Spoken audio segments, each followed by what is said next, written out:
Yoweri Museveni has been declared the winner again. Another vote, another confirmation, another chapter added to a long story Africa already knows. This is not about Uganda alone. This is about repetition. Across our continent, elections are held, results are announced, and power remains exactly where it was before the ballots were printed.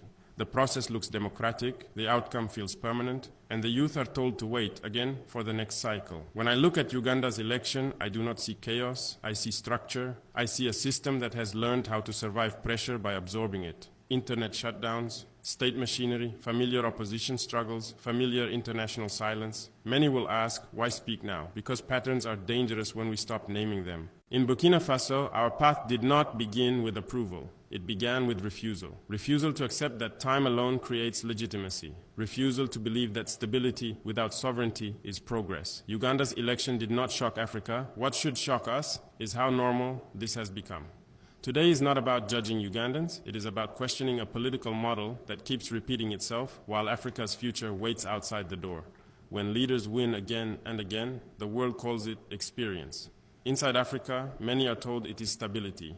But I have learned that continuity can become a shelter where deeper problems hide, untouched and unchallenged. Uganda's election followed a familiar script: a long-serving president, an opposition that mobilized youth energy, a state that controlled the tempo of the process. The result was announced and Africa nodded, because it has seen this movie before. What matters is not whether ballots were cast, but whether power was ever truly at risk. Across the continent, electoral systems have grown sophisticated. They are no longer crude, they are managed, institutions exist, courts function, observers arrive, statements are released. But behind this structure, the same question remains unanswered: can leadership change without permission from the very system it threatens? This is where the pattern becomes clear. When a leader remains in power for decades, governance shifts from serving the people to maintaining balance between external partners, security forces, and political survival. Development becomes measured not by transformation, but by avoidance of collapse. Youth unemployment remains high, resource extraction continues, dependency is managed, not broken. I do not say this to dismiss elections, I say it to expose the limits of elections when they operate inside inherited frameworks. Voting inside a closed system does not open the system, it reinforces it. Uganda is not unique, it is recognizable.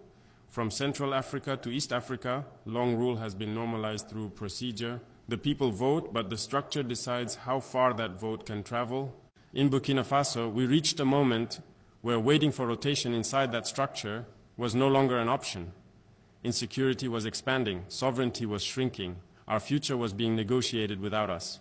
So when I look at Uganda today, I do not see failure. I see a warning, a reminder that continuity, when unexamined, slowly replaces accountability. And when accountability fades, legitimacy becomes a performance, not a relationship. This is the pattern I am reacting to. Not a man, not a country, a system that has learned how to repeat itself while calling it progress. Every election season across Africa carries the same image. Young people line the streets, phones raised, music loud, hope visible.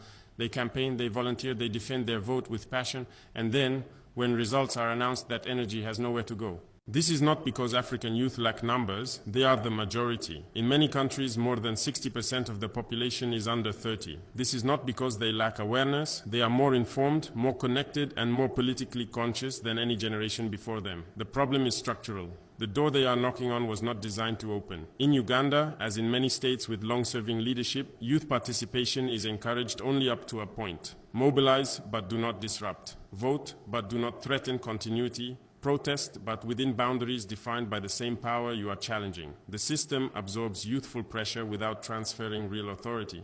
This creates a dangerous contradiction. Young people are asked to believe in democratic rituals while being excluded from democratic outcomes. Over time, this gap breeds frustration. First, it becomes apathy, then anger, then rupture.